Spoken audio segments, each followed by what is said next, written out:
Thank you for the opportunity this afternoon for allowing me to share with you God's word this afternoon. I will be sharing this afternoon in my way. And so let me begin from the text that we have read. My theme is Shield Bearer.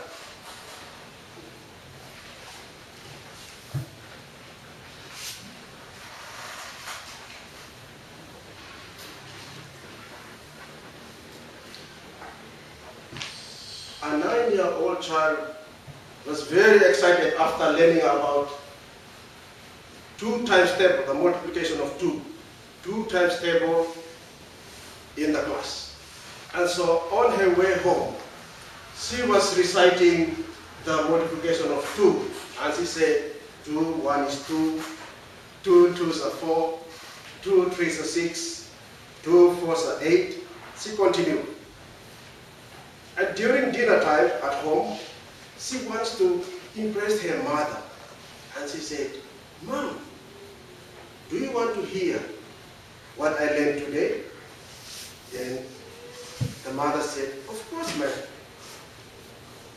Of course, my dear. I want to hear what you learned today. And then she started reciting the multiplication of 2 times table. He said 2 1 is 2, 2 2s are 4, 2 3s are 6, 2 4s are 8. But Mom, she paused. What is 2? What is 2? And the mother was having a problem to explain to this 9-year-old daughter the meaning of 2. The mother said, 2 is a number.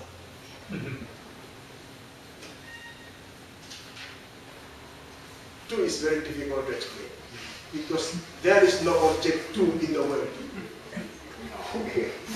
You will never find an object called 2 in the world.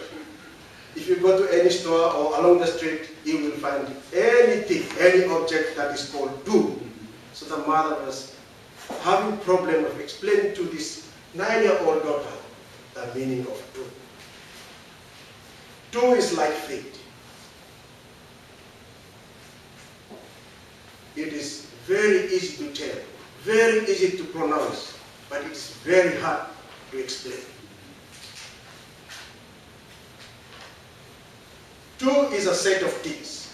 For example, I am one set, this one is one set, together makes 2. But me and this one are not 2. I am different and this one is different. When we come together, it makes 2, but we are not 2. We are different. Faith is like that. It is very easy to tell, very easy to pronounce, very easy to sound out, but it is very difficult to explain. And this evening, I will be talking about faith. Faith, according to Hebrews chapter 11, verse 1, says, faith is being sure of what we hope for, and being certain of what we do not see. That is the explanation of Hebrews chapter 11, verse 1. Faith is being sure. Faith gives the assurance. Faith gives the substance of the things that we hope for. And it gives us the assurance that what we do not see is real. Tomorrow is our hope. We have not seen it. So we say tomorrow is our hope. But all of us wish to arrive and enjoy tomorrow. Faith helps us to start seeing, appreciating, and even feeling tomorrow's reality now. In English, faith is an abstract noun. It is a real thing, but we cannot touch it. But it is real. And so the Bible uses shield as the symbol of faith. Shield is an instrument only used in the battle. And especially in the ancient battle, in particular this battle, we see the mention of shield. This battle used shield. Shield is a protective armor. You cannot kill people with shield. Shield is a protective armor. Faith, therefore, is an important armor if someone is in the battlefield. And this sermon, I will be looking at faith in the context of battle. I will be sharing faith in the light of the battle. Everybody likes David in this battle.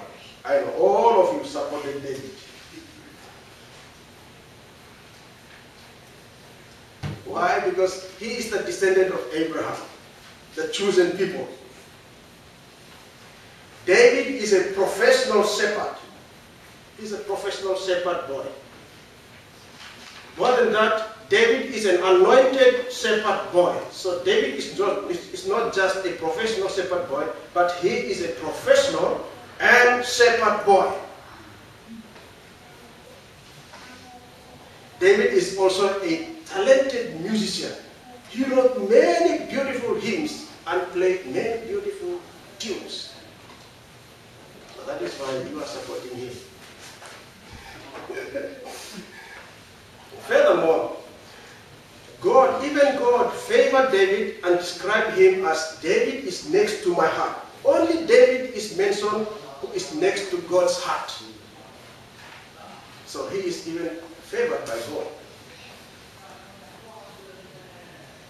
If you are watching any movies, you will find that only the young and handsome character wins the battle. Always. Always. Always the young and handsome actor wins the battle. But the elderly and ugly looking like Goliath always lose in the movie. So as in this story, David will win. Goliath will always lose.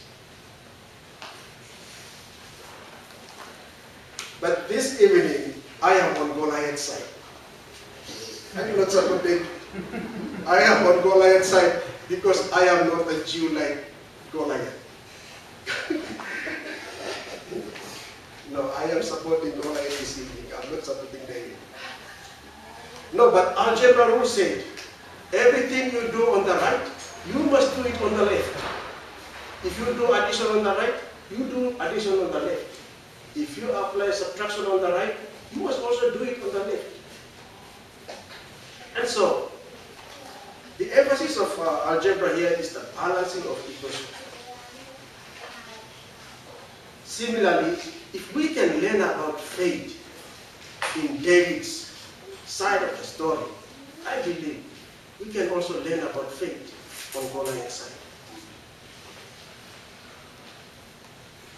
After all, 2 Timothy chapter 3 verse 16 says, all scripture is useful for teaching, for correcting, for reproving, and for rebuking, for instructing. All scripture. All means all. From Genesis to Revelation. All scripture is useful. Therefore, let us learn about faith from Goliath's side of the story, because it is part of the scripture. Maybe it will come in a rebuking way, or maybe it will come in a correcting way, or maybe it will come in an instructing way. Goliath is a giant. He is a professional soldier, but he is not an anointed soldier. That makes the difference between Goliath and David. Goliath is a professional shepherd and anointed shepherd boy. David. Goliath, he is a professional soldier, but he is not anointed. So this war is about professionalism versus anointed. Professional versus anointed. We have a lot of professional people in the world, but they are not anointed. according to his description in the Bible, he is above 9 feet tall, 10. I am 5 feet 2. Maybe smaller than me. So Goliath is about 9 feet. And then what else? His battle clothes, his clothes weigh about 57 kilo. That's about 60 kilo. He held a bronze spear that weighs about 7 kilo and a sword. But the problem with Goliath, he did not carry a shield. The story says he did not carry a shield. But there was another soldier. There was another soldier who is called the shield bearer, standing in front of him during this battle. The scripture does not mention the weight of this shield, but I guess it must be around 10 kilo, or maybe 20. The scripture does not mention what is the weight of this shield. But this particular soldier, the shield bearer, he was carrying this shield, standing in front of Goliath for 12 hours a day in 40 days. This person. He was not standing still like me. No, he was moving according to Goliath's movement. So when Goliath moves forward, he must make sure that he is in front. When he moves back, so he is moving according to Goliath. You can imagine this person. He is moving forward, backward, moving side, moving to another side. He is the hardest working soldier in this battle. His role is to protect Goliath from being exposed to the enemy. That is the role, the task of this shield bearer. Imagine if you were this person, standing in front and carrying this shield for 40 days. How would you feel? On the 40th day, the scripture says, on the 40th day, early in the morning, Goliath was challenging again. This is on the 40th day. Early in the morning, Goliath was challenging again. This time, the Bible said, David ran quickly to the lion. He pulled out his sling and shot Goliath on the forehead. He is too big, so it is very easy to hit him. That is the problem of being a giant. You can close your eye and shoot the wall, because the wall is too big. It is easy to hit your target. Goliath that morning, he was totally exposed to him. Why? Because his shield bearer was tired. Goliath that morning was totally exposed. His shield bearer was still sleeping. He was not there. The shield bearer was absent that morning. So David killed him. Goliath died because his shield bearer was tired or absent in his position. And he was not tired. He would have protected Goliath or blocked the stone, or David would have never killed him. Or perhaps the story will be another way around. Goliath would have killed David. It was the absence of the shield bearer that killed Goliath. From this story, my friends, some of the things that we can learn about faith from the shield bearer is as follows. Number one, these are some of the things that we can learn, or I have noticed. Number one, we are the shield bearers. You and I. We are the shield bearers. We are not Goliath's shield bearer. No. But we are the shield bearers of this church. We are the shield bearers of this church. We are the shield bearers of our own church, of our own congregation. in our own country. We are the shield bearers of our family, of Christianity for that matter, and even for ourselves. This church depends on us, and even our church, they depend on us. We are the shield bearer for our new chairman. If we are tired, this church will die.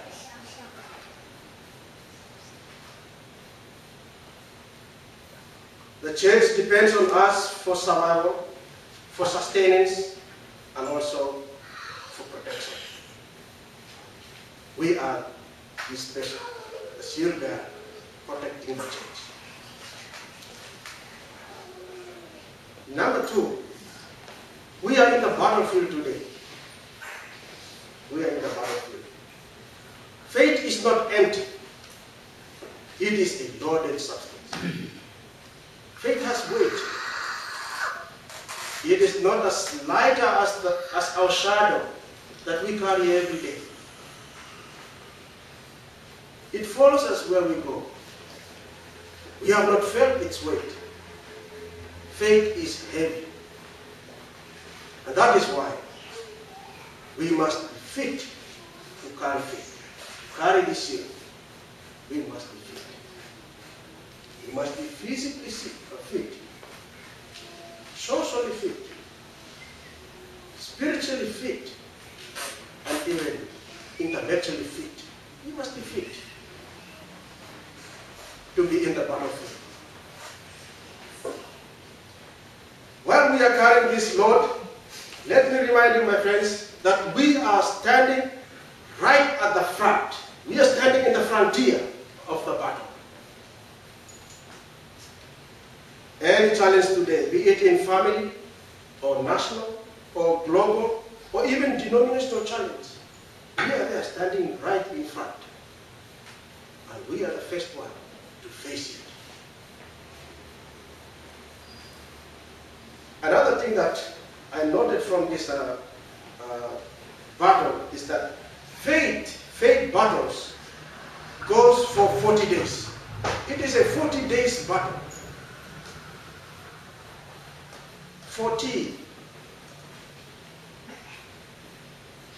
in Hebrew means a very long time. 40. It means a very long time. It does not literally mean 40 days, but it means a very long time. So faith journey, faith battle is a very long battle. It is about lifetime battle. It is a daily battle. And it comes very challenging in the morning and in the evening, in the night. The hardest part of the journey is to begin and to end the journey. We begin the journey in the morning, and then we end it in the night.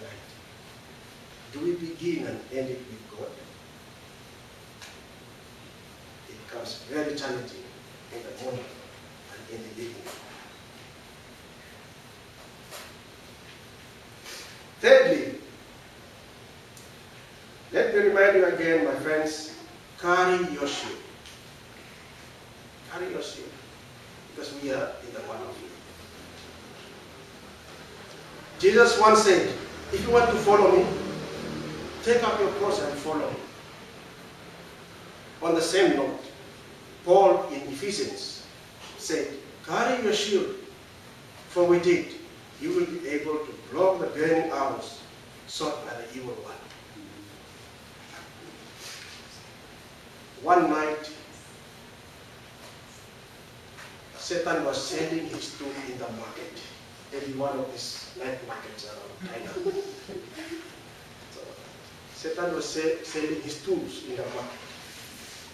And on his table, he displayed his tool from the cheapest to the most expensive. So he displayed his tool, cheapest on one side, and then to the most expensive one on the other end. Some of his tools including stealing,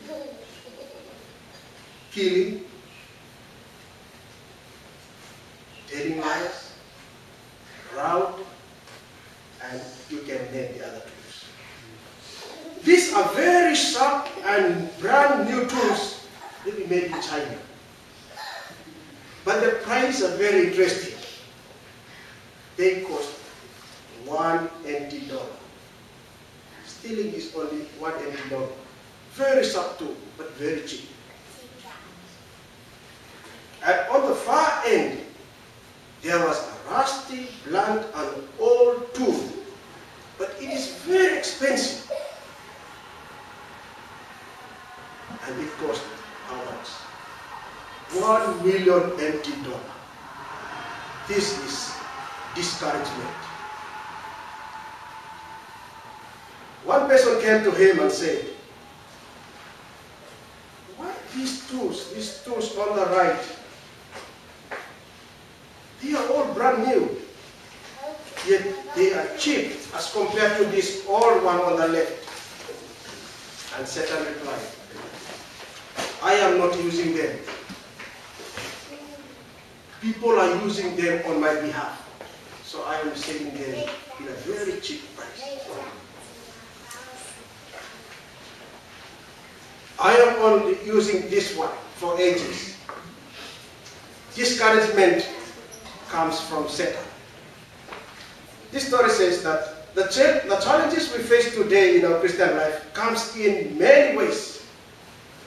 It comes from our leaders, it comes from our family, it comes from our friend, it comes from ourselves, and even from Satan. And we need shield to protect us from the weapons that are firing on us daily. This week will be another long journey.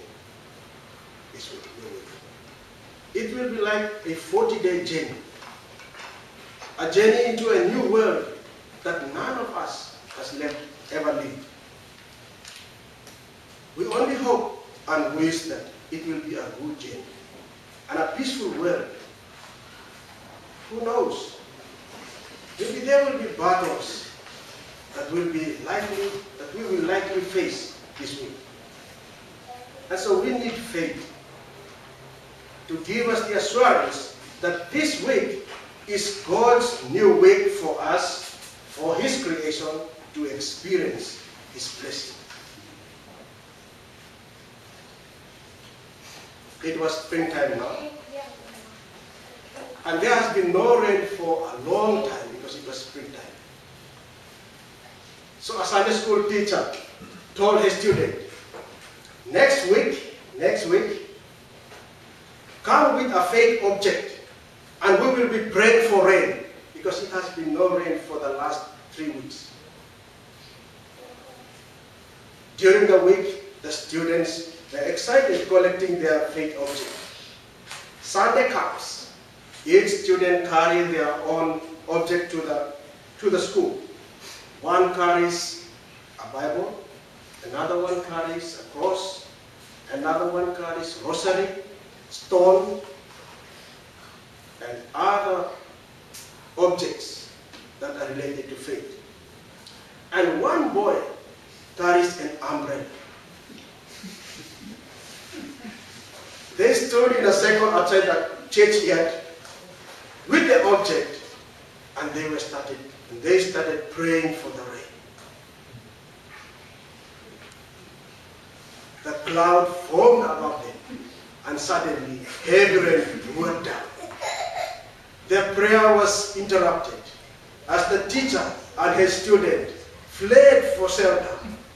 The boy with an umbrella turned on his umbrella and shelters from the rain.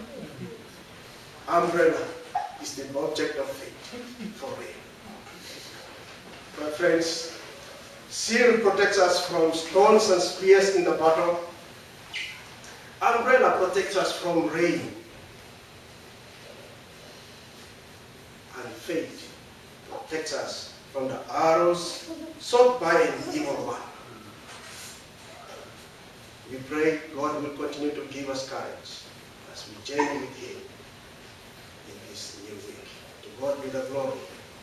Great things He has done. Amen. Amen.